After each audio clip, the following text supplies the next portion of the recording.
how to play YouTube videos in background in Android. Hi everyone, this is Kate and welcome back to the channel, and on today's video we will learn how we can play YouTube videos in background on your Android device.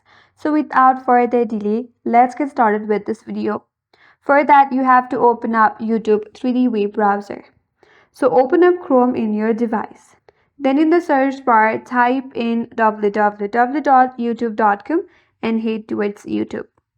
Make sure that you're on the desktop side. If not, tap on the three dot icon at the top right corner and here scroll down, then tap on desktop side. Make sure that the checkbox is marked on. So once you're on the desktop side, you have to select the video that you want to play. So once you play the video, now what you have to do is you can go back to your home screen and the video might pause. If the video is not playing, you have to pull down your notification panel. Then now you can play the video or play the video to resume, and then your video will play on the background.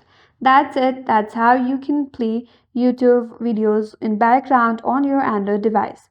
That's it, and that's all for today's video. Hope this video was helpful, and if you're new to our channel, consider subscribing. Thank you for watching and stay tuned for more videos.